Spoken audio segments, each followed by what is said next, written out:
వందే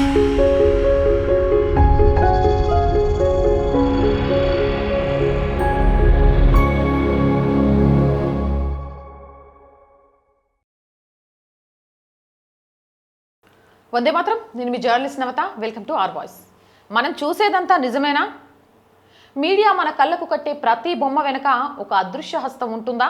3 idiots cinema దేశవ్యాప్తంగా కోట్లాది మందిని ఆకర్షించిన పున్సుక్ వాంగ్డు పాత్ర నిజంగా ఒక నిరుపేద తోటమాలి కుమారుడి విజయగాథేనా? లడక్ పర్యావరణం కోసం గలమెత్తుతున్న సోనం వాంగ్చుక్ నిజంగా ఒక గొప్ప శాస్త్రవేత్త, విద్యావేత్తనా? అంతర్జాతీయ నిధుల అండతో మన దేశ సరిహద్దు రక్షణ వ్యవస్థను బలహీనపరిచేందుకు పశ్చిమ దేశాలు నడుపుతున్న ఒక పక్కా వ్యూహాత్మక ప్రచారం. అసలు వాంగ్చుక్ వెనుక ఉన్న అసలు శక్తులు ఎవరు? ఈ వీడియో ద్వారా పూర్తి సమాచారాన్ని అందిస్తా. ఎక్కడ స్కిప్ చేయకుండా చూడండి. ఇప్పటి వరకు ఛానల్ని సబ్స్క్రైబ్ చేసుకునే వాళ్ళు ఎవరైనా ఉంటే వెంటనే సబ్స్క్రైబ్ చేసుకోండి. 3 ఇడియట్స్ సినిమాలో రాంచో పున్సుక్ వాంగ్డు ఒక పేద తోటమాలి కుమారుడిగా చూపిస్తారు. కానీ వాస్తవ జీవితంలో సోనం వాంగ్చుక్ నేపథ్యం పూర్తిగా భిన్నమైంది. ఆయన లడఖ్లోని అత్యంత శక్తివంతమైన రాజకీయ కుటుంబం నుంచి వచ్చారు. ఆయన తండ్రి సోనం వాంగ్యల్ జమ్మూ కాశ్మీర్ ప్రభుత్వంలో మంత్రిగా పనిచేసిన ప్రముఖ కాంగ్రెస్ నాయకుడు. ఇక ప్రజలు వాంగ్చుక్ని ఒక గొప్ప పరిశోధకుడిగా, సైంటిస్ట్గా భావిస్తారు. కానీ వాస్తవాలు వేరేలా ఉన్నాయి. ఆయన 1987లో నీట్ నుండి మెకానికల్ ఇంజనీర్ పూర్తి చేశారు. ఆయనకు ఎలాంటి కార్పొరేట్ లేదా ప్రభుత్వ ఉద్యోగ అనుభవము లేదు. ఆయన ఒక రిజిస్టర్డ్ శాస్త్రవేత్త కాదు. అలాగే ఆయన పేరు మీద ఎటువంటి పేటెంట్లు కూడా లేవు. ఆయన ఏనాడు ఉపాధ్యాయుడిగా కూడా స్థిరమైన విధులు నిర్వహించలేదు. ఆయన ఏకైక అనుభవం సామాజిక కార్యకర్త మాత్రమే.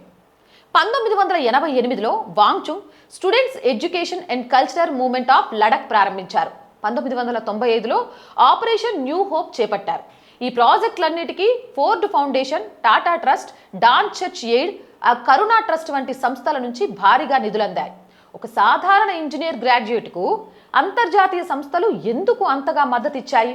ఇది ఆలోచించాల్సిన విషయం. ఇక దీనికి సమాధానమైన వ్యక్తిగత జీవితంలో ఉంది. 1980 చివరిలో ఆయనకు నార్మన్ అనే అమెరికన్ మహిళ పరిచయమైంది. 1996లో వీరిద్దరూ వివాహం చేసుకున్నారు. రెబెక్కా నార్మన్ అమెరికాలోని school for international training, Harvard విశ్వవిద్యాలయంలో చదువుకున్నారు.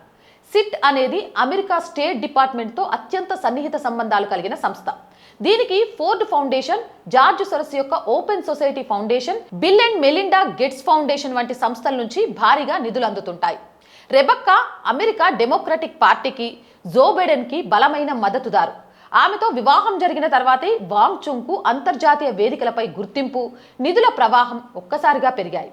2002లో వాంగ్చుక్కు ప్రతిష్టాత్మక అశోక ఫెలోషిప్ లభించింది. ఈ ఫెలోషిప్ కి నిధులిచ్చేది Rockefeller foundation, Skoll foundation, Schwab foundation. 2004లో కేంద్రంలో మన్మోహన్ సింగ్ నేతృత్వంలో కాంగ్రెస్ ప్రభుత్వం ఏర్పడిన తర్వాత వాంగ్చుక్కు ఒక ప్రత్యేక గుర్తింపు లభించింది. 2004లో Ladakh hill council vision document, Ladakh 2025 drafting కమిటీలో ఆయన సభ్యుడిగా నియమితులయ్యారు. 2005లో ఆయనను కేంద్ర మానవ వనరుల అభివృద్ధి మంత్రిత్వ శాఖ నుంచి national governing council for elementary education సభ్యుడిగా నియమించారు. 2007 నుంచి 2010 వరకు ఆయన డెన్మార్క్కి చెందిన మెలోమ్ హెల్కోలింగ్ సామ్ విర్కే అనే స్వచ్ఛంద సంస్థలో విద్యా సలహాదారుగా పనిచేశారు. ఈ క్రమంలోనే 2008లో కాంగ్రెస్ పార్టీ చైనాతో వివాదాస్పద అవగాహన ఒప్పందం కుదుర్చుకుంది. ఆ తర్వాతే చైనాలో అత్యంత ఆదరణ పొందిన అమీర్ ఖాన్ నటించిన 3 ఇడియట్స్ చిత్రం విడుదలైంది. ఈ సినిమా చేతన్ భగత్ నవల 5.1 ఆధారంగా తెరకెక్కినప్పటికీ ఆ తర్వాత మీడియాలోని ఒక వర్గం ఈ సినిమాను కావాలంటే సోనం వాంగ్చుక్ కథతో ముడిపెట్టి ఆయనను రాత్రికి రాత్రే దేశీయంగా హీరోను చేసింది. ఇక 2016 నుంచి ఆయనకు గ్లోబల్ అవార్డుల పరంపర మొదలైంది. స్విట్జర్లాండ్కి చెందిన IUCN ఇచ్చే ఫ్రీడమ్ ఫ్యాక్టర్ అవార్డ్, 2017లో రాక్ ఫెల్లర్ ఫౌండేషన్ నిధులతో నడిచే TN కోషో మెమోరియల్ అవార్డ్, 2018లో రాక్ ఫెల్లర్ బ్రదర్ ఫండ్ చేత నడపబడుతున్న రామన్ మొగసెస్ అవార్డ్ ఆయన సొంతమయ్యాయి. విదేశీ ప్రయోజనాలకు అనుకూలంగా పనిచేసే వారికే ఈ మొగసెస్ అవార్డు దక్కుతాయనే వాదనలు కూడా చాలా పెద్ద ఎత్తున ఉన్నాయి. వాంగ్చుక్ రూపొందించిన ఐస్ స్తూపాలు అంతర్జాతీయ మీడియాలో భారీ ప్రశంసలు అందుకున్నాయి. కానీ క్షేత్రస్థాయిలో లడక్ గ్రామస్తులే దీనిని వ్యతిరేకించారు. ఈ ప్రాజెక్టుల వల్ల ప్లాస్టిక్ వ్యర్థాలు పేరుకుపోవడం, సహజ నీటి వనరుల మళ్లింపు వంటి సమస్యల వల్ల స్థానికులకు తీవ్ర నష్టం జరుగుతుందని గ్రామస్తులు ఆందోళన వ్యక్తం చేశారు. పశ్చిమ దేశాల మీడియా హైప్ చేసినంతగా ఈ ప్రాజెక్టులు స్థానికులకు ఉపయోగపడలేదనేది ఒక చేదు నిజం. గతంలో ఆర్టికల్ 370 రద్దును సమర్థించిన వాంగ్చుక్ ఆ తర్వాత తన ప్లేట్ మార్చారు. ఆర్టికల్ 370 రద్దును వ్యతిరేకిస్తూ ఆయన చేసిన వ్యాఖ్యలను పాకిస్తాన్ మీడియా భారత్కి వ్యతిరేకంగా వాడుకుంది. అత్యంత కీలకమైన అంశం ఏంటంటే, గాల్వాన్ లోయలో భారత్ చైనా సైన్యాల మధ్య ఘర్షణ జరిగిన తర్వాత భారత సరిహద్దు వెంబడి రక్షణ రంగానికి అవసరమైన మౌలిక వసతులను కేంద్ర ప్రభుత్వం యుద్ధ ప్రాతిపదికన నిర్మించడం ప్రారంభించింది. సరిగ్గా ఇదే సమయంలో సోనం వాంగ్చుక్ లడఖ్ ను 6వ షెడ్యూల్ పరిధిలోకి తీసుకురావాలంటూ పెద్ద ఎత్తున ఉద్యమం లేవనెత్తారు. లడఖ్ కనుక 6వ షెడ్యూల్ పరిధిలోకి వస్తే స్థానిక కౌన్సిల్ అనుమతి లేకుండా భారత సైన్యం ఎల్ఏసీ వెంబడి ఎటువంటి రక్షణ ప్రాజెక్టులను నిర్మించలేదు.